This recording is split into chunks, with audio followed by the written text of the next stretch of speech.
Here we are. Let's take a look at section 5.4b. We took a look at 5.4 already, and we were dealing with solving radical equations. Let's take a look at some of these steps right here. Remember, step one says to isolate the radical on one side of the equation if necessary. So you always want to get the radical by itself first. So before you could actually get x by itself, especially when the x happens to be under the radical, right? That's usually the case here. Step two, raise each side of the equation to the same exponent to eliminate the radical, and then you'll obtain a linear, a quadratic, or other polynomial equations. So in the end, pretty much they're saying, look, how do I get rid of the radical? If you see a square root symbol, then you're going to square both sides. If you have to take the cube root, then you're going to cube both sides. Something as simple as that. And then in step three, it says solve the resulting equation using techniques you learned in previous chapters. Well, what do you mean, previous techniques? Well, if it's a linear equation, you just solve for x. If it's a quadratic, you solve for x as well, but you might have to factor.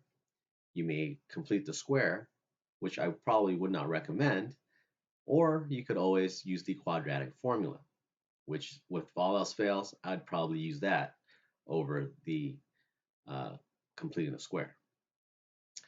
So let's go ahead and continue on and check out the last problems that we didn't cover. So right here, let's take a look at problem number 13. It says solve the inequality. So something that's different, hopefully you notice, is that we have inequalities here. But nonetheless, we solve it out pretty much as is.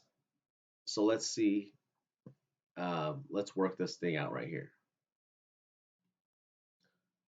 All right, so first things first, let's go ahead and let's move that 3. So I'll subtract 3 to both sides. And so I've got -4 radical x minus 1 is greater than or equal to -4. All right. After this, we have the -4 out in front. -4 times rad x minus 1. So let's get rid of the -4, and the opposite of multiplying is to divide. So let's go ahead right here, divide both sides by -4.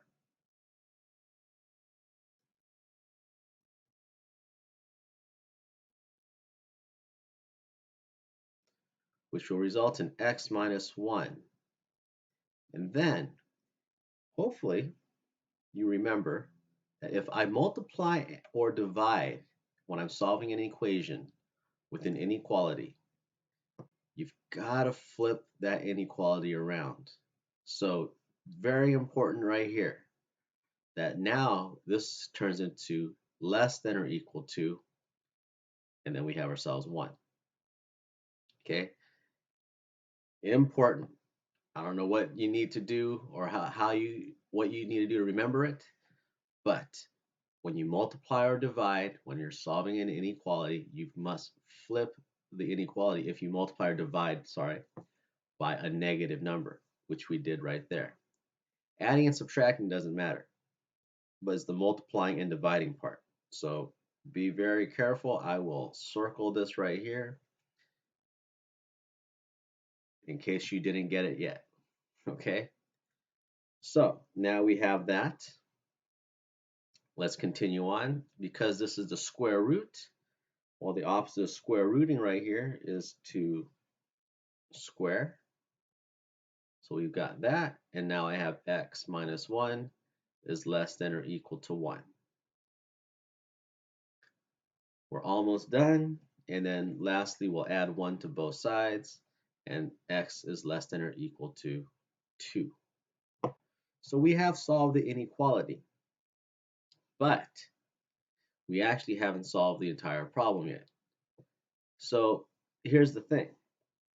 Remember, in my radical equation, my radicand or what's underneath the radical, cannot be negative. If you look right here, this is saying that x could be less than or equal to -2. But what happens if I have a number like 4, right? 4 will work, but let's say I have a number like 0. Then what happens? That's true, right? 0 is less than or equal to -2. But when I plug 0 into that part, it becomes 0 minus 1. And what happens right here? I end up with -1. And if it's negative, it's imaginary, or it's like we don't have a solution there. So we have to set boundaries is the next piece or the next step to our problem. So what I'm going to go ahead and put up here is to make sure we got to check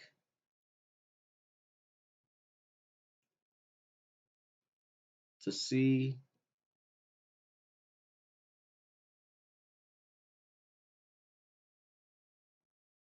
when the radical cannot be negative.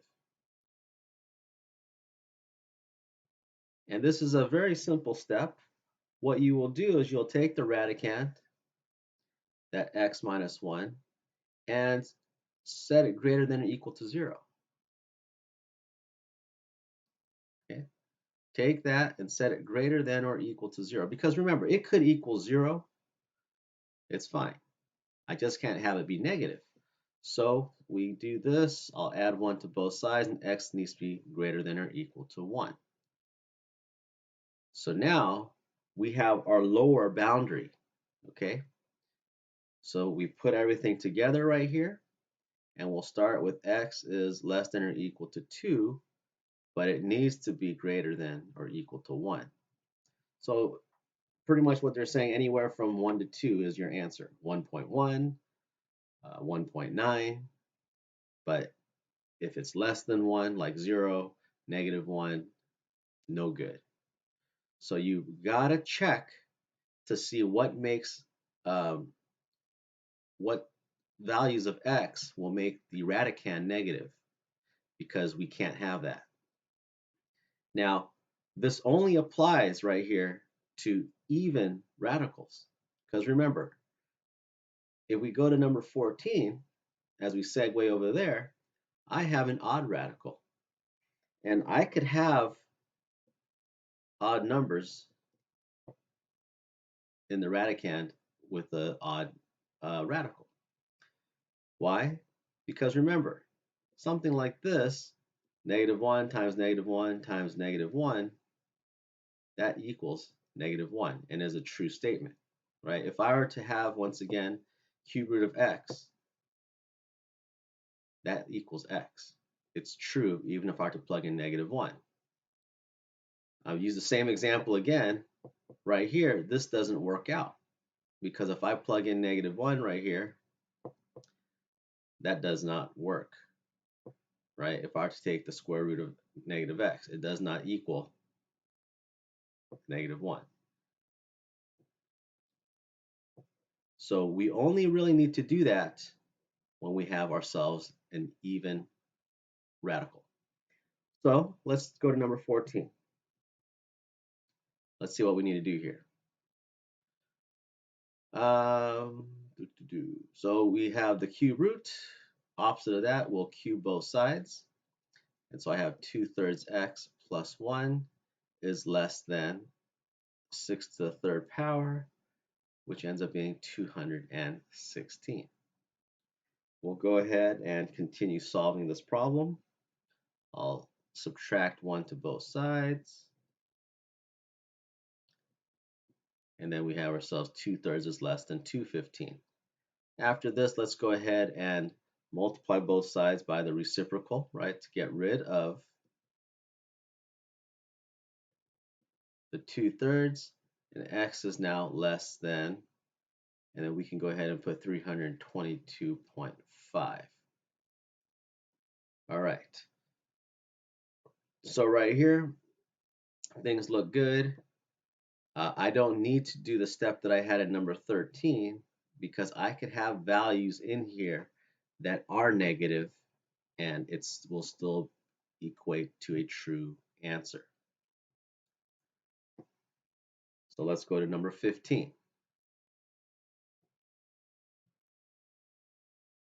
Let me clear some of this out. Actually, let me clear out the page. So let's go through our steps. Remember, we want to get the radical by itself. Typically, I like to add or subtract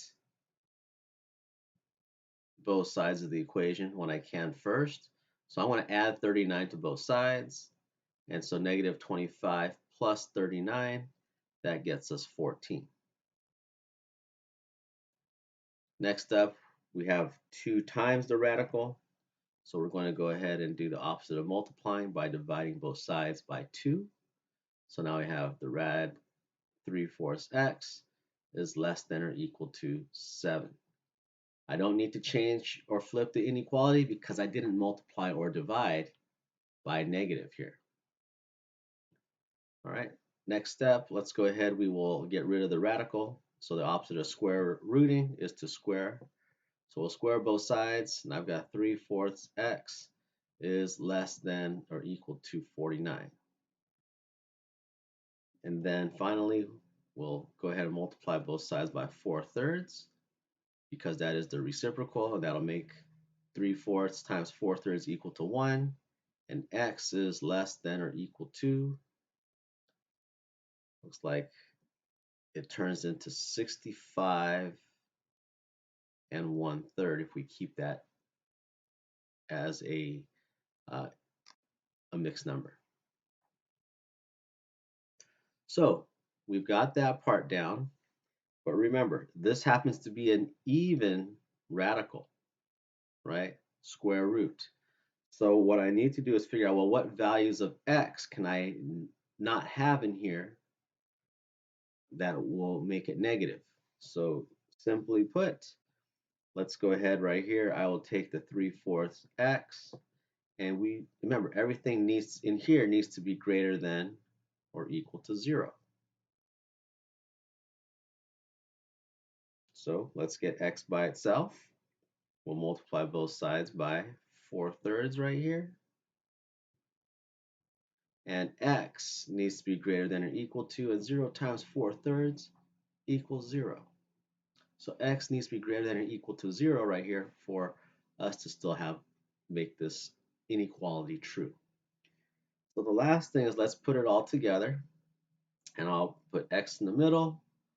It's less than or equal to 65 1/3. It needs to be greater than or equal to 0. And so here we go. There is your final answer right there.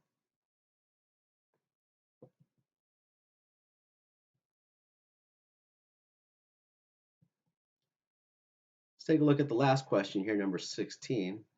And let's put all this together in terms of a somewhat real life problem.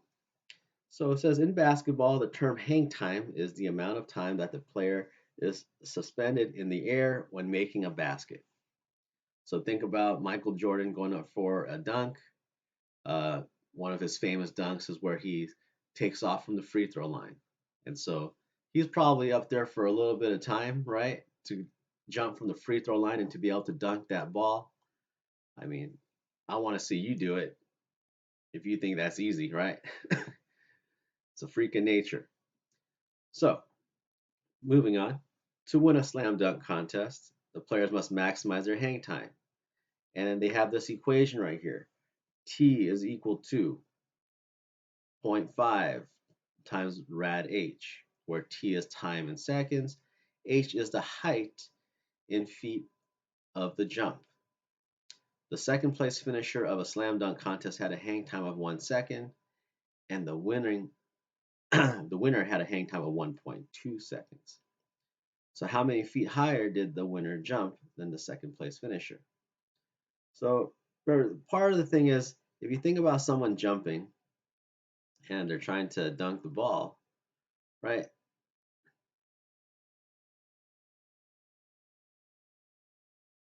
if you jump real high, you'll have more hang time, but it'll be a lot more it'll be more difficult for you to be able to get to that rim.